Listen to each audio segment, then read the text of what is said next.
All right. Okay, so any Wes Anderson fans here? Yeah? Any people have never seen a Wes Anderson film? Few? Okay, well, good. You're welcome.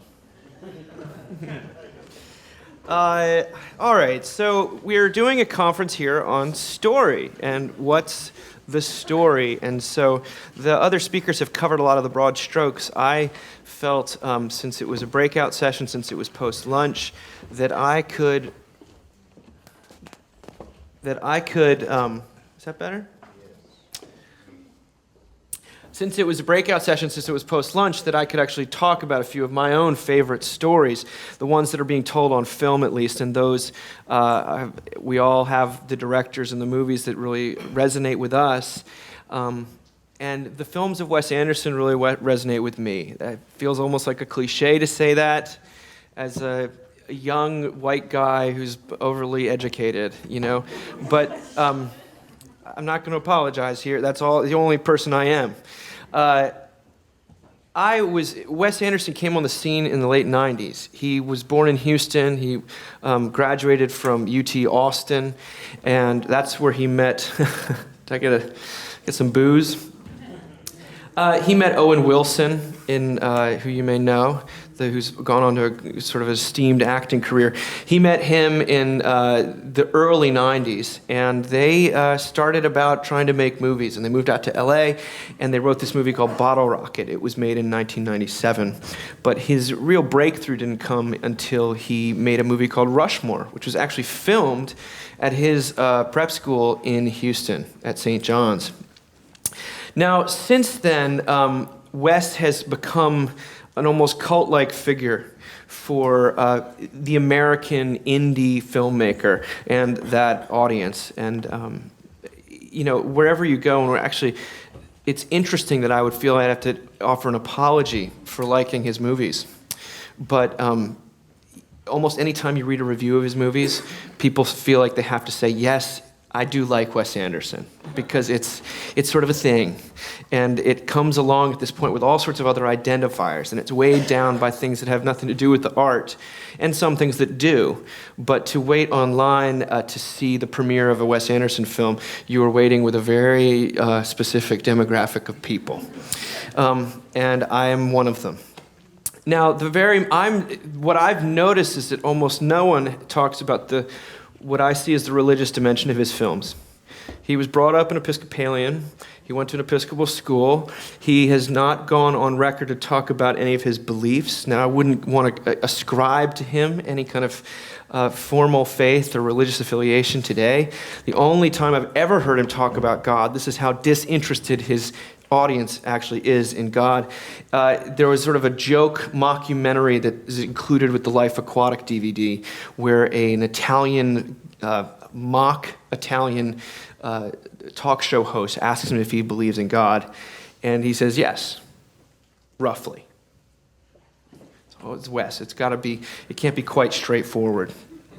But the very mention of a religious dimension to his films sounds surprising, even bizarre, because it's not what he's known for. What his films are known for are their visual imagination, the almost maniacal focus, attention to detail, his pet themes, which is often father-son dynamics and growing up, and his oft imitated but never replicated sense of whimsy. And there's a lot of Wes Anderson pretenders out there who sort of, you get a British Invasion song playing, you have a little kid in a blazer, and all of a sudden you're a Wes Anderson movie. And in fact, if you watch, there's lots of great parodies of like a Wes Anderson horror film. Right? They do people always sort of take popular things and turn them into memes by turning them into a Wes Anderson film. I commend to you especially the Saturday Night Live did a Wes Anderson horror movie, which is very funny. But as a group, critics don't gravitate towards spiritual language when discussing his movies. If anything, he's been criticized for the emotional distance. He's not a Hollywood filmmaker. They're sort of described as dollhouses. The camera doesn't move very much. All the fanciful scenery and the mannered dialogue, which sounds very written, it has the net effect of keeping the viewer at bay a little bit emotionally, or at least from fully entering into the picture. So some criticize his films of being slightly antiseptic for that reason. Anodyne. Everything is so precise. There is no room, it seems, in a Wes Anderson film for any deity other than Wes Anderson. You know when you're watching one of his movies. Now, while such a view may not be entirely unfounded, it doesn't account for the stories themselves. What are the stories he's drawn to? Because he's always telling original stories outside of Fantastic Mr. Fox. He's always telling original stories. And the trilogy that I'm most interested in, but the one that I'm only going to focus on two of these films today, is the one that he made that are a little slightly lesser known. The Darjeeling Limited, Moonrise Kingdom, and the Grand Budapest Hotel. Moonrise Kingdom, at the time, was his highest grossing film, and I think it was outgrossed by Grand Budapest Hotel. Now, what emerges is an implicit understanding of what we might loosely call theology of the cross. Because when he says, I believe in God, yes, roughly. You think he's meaning approximately? But if you were to be generous, or if you were to be creative about it, you might say that he believes that God is a rough God. He is a God that does not work in gentle ways. And if you're able to go that far with me, well, then you will see films in which God intervenes upon hapless human beings with force, often in the guise of something cataclysmic and unpleasant. A divine interruption, as opposed to something that's engineered by one of the protagonists. Catastrophe, in other words, signals the hand of God in his movies. Flannery O'Connor, the great Southern novelist and the Gothic writer who was so peculiar and so penetratingly insightful, she wrote a lot of stories that are very violent. And there's always something cataclysmic that happens in her stories. And she was asked to explain this, and she wrote about it in Mystery and Manners, her collection of essays. She said, I suppose the reasons for the use of so much violence in modern fiction will differ with each writer who uses it. But in my own stories, I have found that violence is strangely capable of returning my characters to reality and preparing them to accept their moment of grace. Their heads are so hard that almost nothing else will do the work. This idea that reality is something to which we must be returned at considerable cost is one which is seldom understood by the casual reader, but it is one which is implicit in the Christian view of the world. Now, where Flannery speaks of hard-headedness and stubborn Southerners set in their ways, Wes's characters tend to be a lot softer. Twee is the slightly patronizing word that people use. They're not so much calloused by suffering and indignity as consumed with charming minutiae and narcissistic navel-gazing. But that inwardness that they are trapped in proves to be intractable and warrants just as much of an outside interruption as that calloused Southern history-laden baggage shell which some of us can see around us. Now, nowhere does Wes reflect this view of Flannery's more blatantly than in The Darjeeling Limited. This came out in 2007. It's my personal favorite of his films.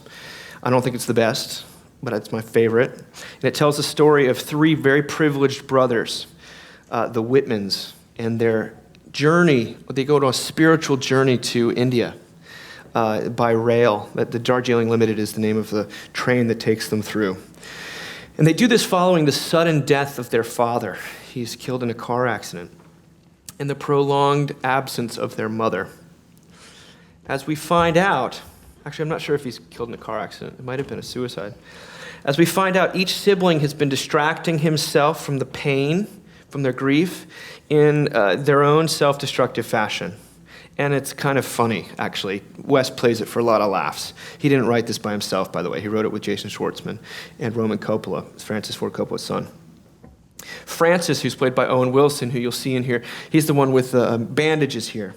He distracts himself from his grief with recklessness, with suicidal recklessness. He's been in a motorcycle accident. Then there's Peter, who's played by Adrian Brody, and he has done this. He's sort of dealing with his grief through emotional isolation. We find out that his girlfriend is pregnant, and he's avoiding talking to her and running away, in fact. Now Jack, who's played by Jason Schwartzman, the smallest, and Wes has intentionally cast 3 characters that don't look a thing like brothers. But it sort of works. I think it works because they're so lovable. He is through codependency with a different woman, and then all of them are dealing with their grief through substance abuse. But not, it's substance abuse of the most ridiculous kind. They're like drinking cough syrups but Indian cough syrups that give them a tiny buzz if you take in enormous amounts of them. And you can see them having fun thinking about like little tonics and things. But together they comprise a lovable, if dysfunctional, set of siblings. They are arrested in their development, as almost all Wes Anderson characters are. They're overgrown children. But this is a very, Wes didn't pull this out of thin air. We live in the world of the adolescent, where people, until they live at home until they're 30 kind of thing. But they're arrested to a comical degree. And they're doing the best they can with the hand they've been dealt, but they have very limited emotional, spiritual resources with which to do that. Unfortunately, as is the case with a lot of his protagonists, they completely sabotage the purpose of their trip. They they wreak so much havoc that they get kicked off the train that they were on, and they got abandoned in the middle of the Indian countryside, which is where we're going to pick up this narrative. They've got really cool baggage designed by Mark Jacobs. So here we go. It's a long clip, but think about their spiritual journey here. I might stop it a few times. Okay, I know that was a super long clip, and I actually had edited it down. What do we see here in this guy who is Wes Anderson, who's thought of as being arch and overly ironic in his films and nothing serious? Well, you see a devastatingly serious sequence.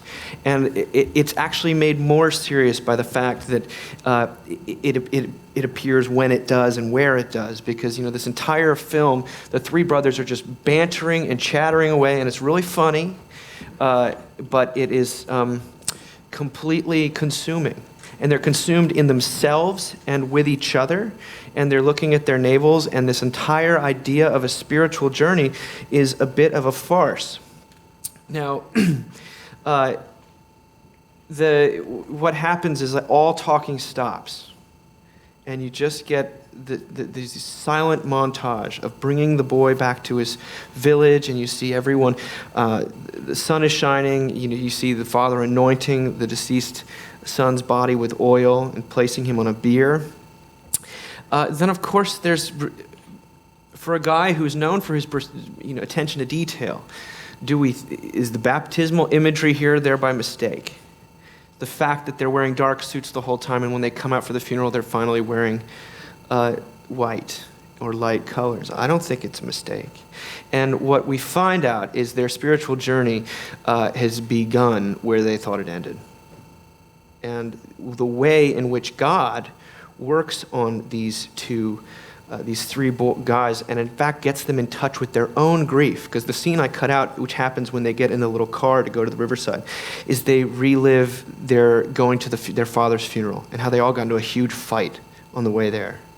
This is them reliving that experience and going through the pain that they needed to go through. The death of the boy brings them into contact with their own grief. And suddenly all of their attempts to circumvent that pain, including the spiritual ones, dissolve into thin air.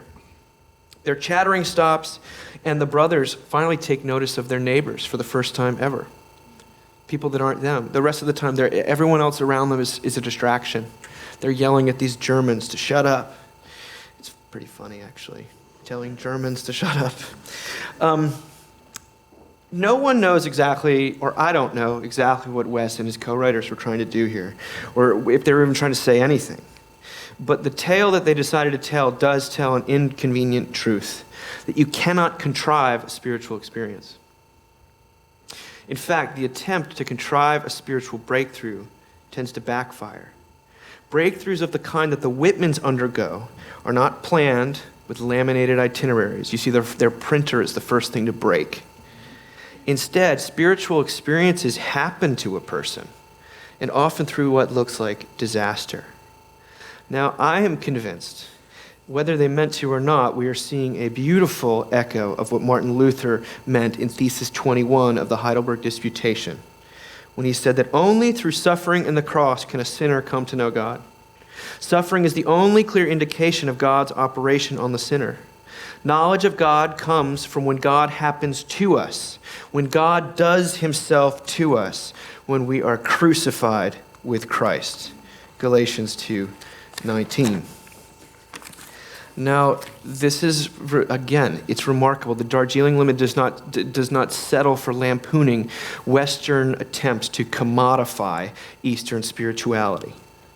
Instead, it gives us a glimpse of a genuine, authentic, believable spirituality, the kind which, fortunately for us, or for anyone living in the shadow of the cross, cannot be divorced from the cruciform reality at the center of the universe.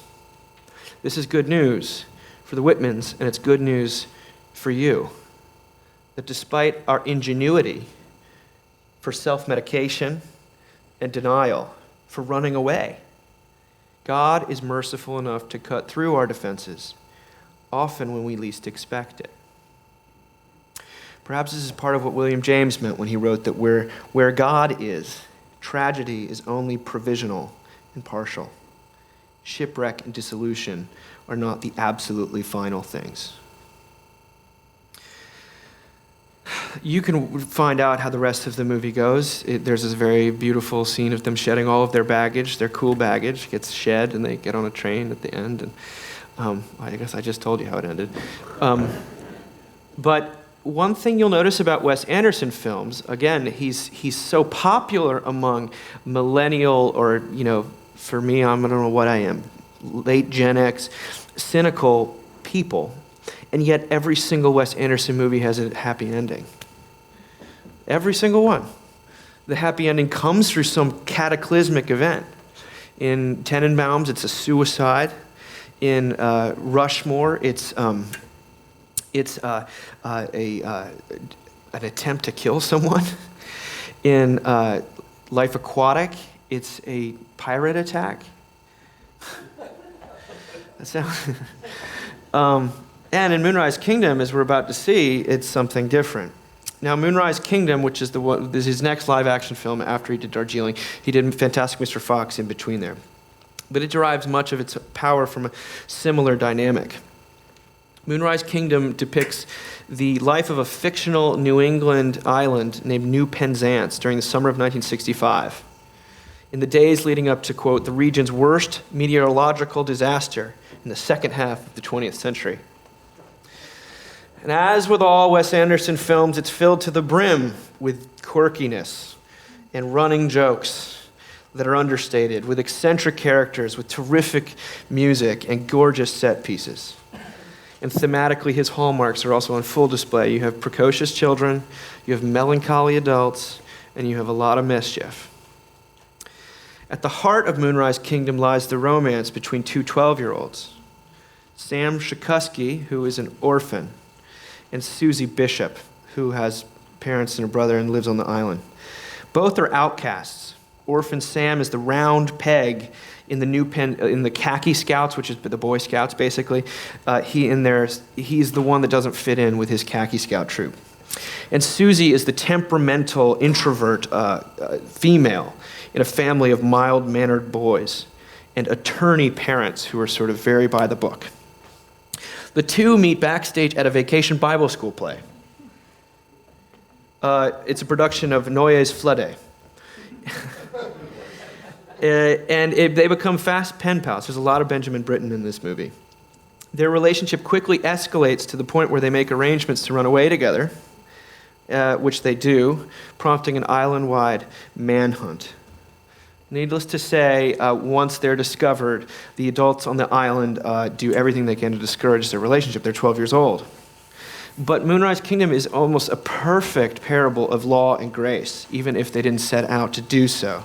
But Wes delivers such with real heart. In fact, Richard Brody, writing for The New Yorker about this movie, he said that the following. He said, the young lovers, with their innocent, daring, intensely sincere, and consecrated love, by the way, they get married. Isn't that sweet?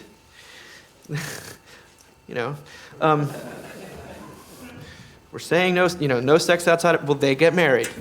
Anyway, and their ultimate proof of their consecration of their this is what Brody says, of their marriage is their willingness to die for each other.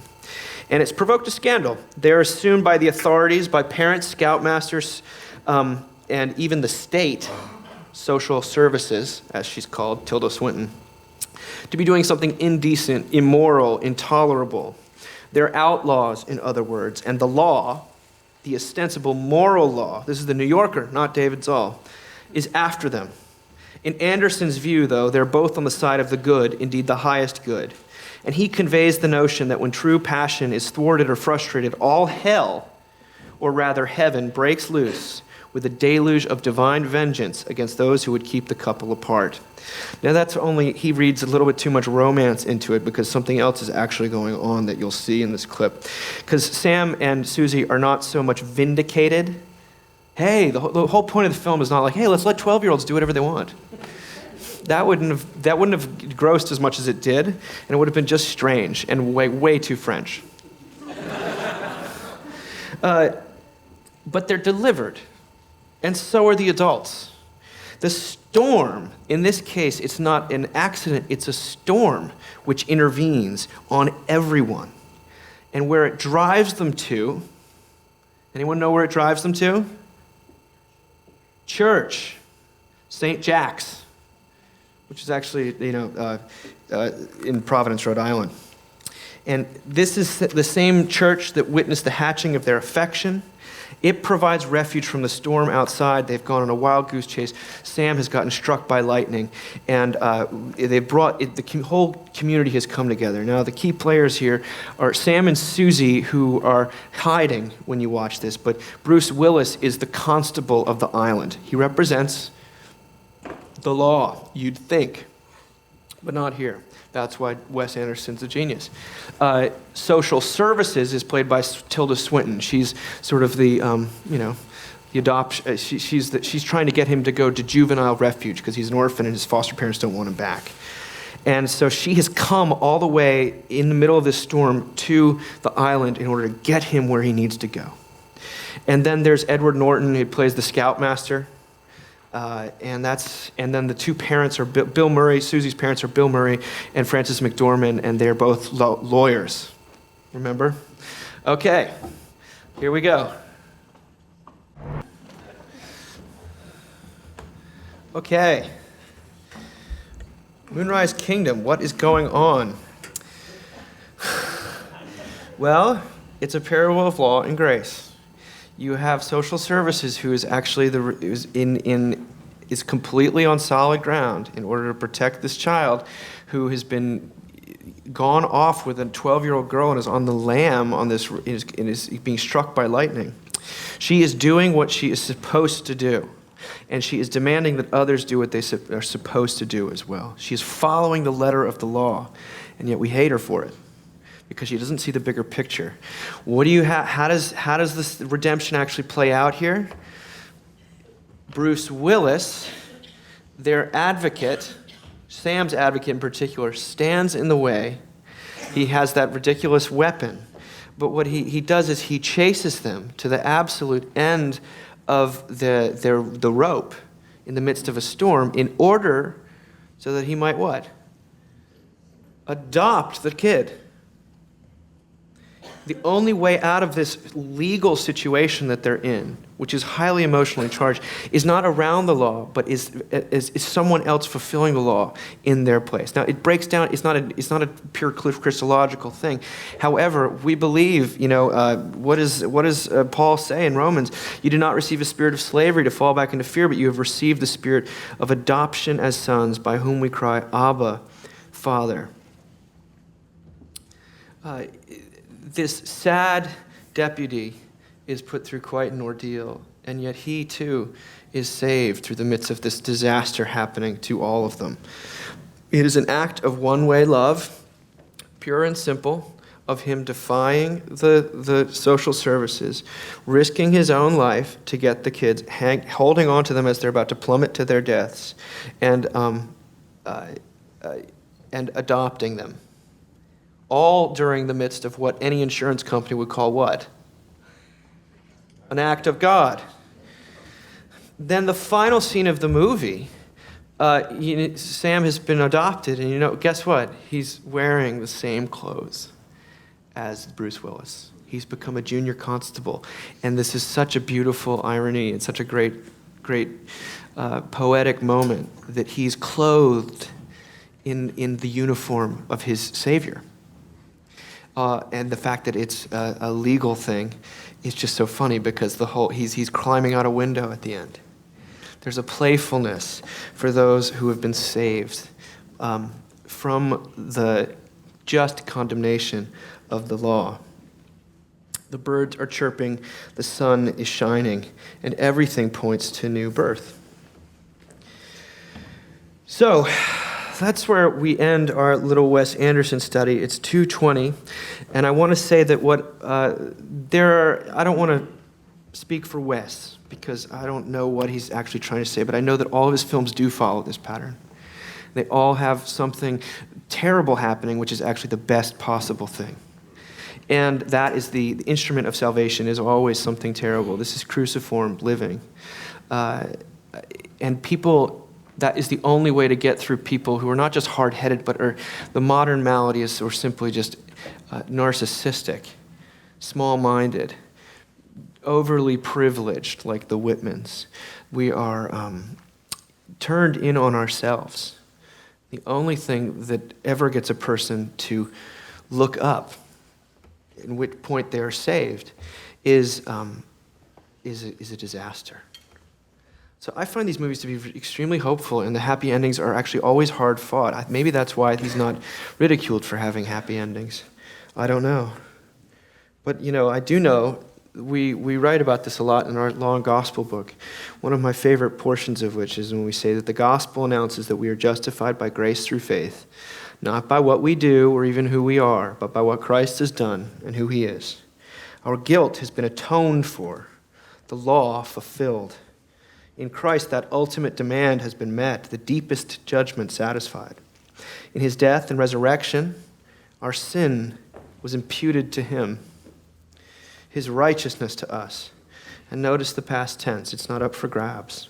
Something has been accomplished. That something is total. It is finished. As a result, we have become God's people. In the Hebrew scriptures, citizenship is based primarily on ethnicity. Now it is based on the blood of Christ and what he has done. And this is powerful because I think it really does shed light on this understanding of adoption. We do not, therefore, come up with our own message. Instead, we simply declare that which God has given us. The struggle between us and God is over. The storm has passed. The church may be broken in two, but the children have been set free. The beautiful thing about adoption is that it never ends, does it? It's you can divorce a spouse, but you can't unadopt. Thank God for that. So that's what I had to say about Wes Anderson and the stories he tells and why they hit me on such a... I do enjoy the humor. I do enjoy the silliness. I do enjoy the adolescence. But more deeply, I see something that resonates with my heart and with what I believe how God speaks and deals with human beings even like me.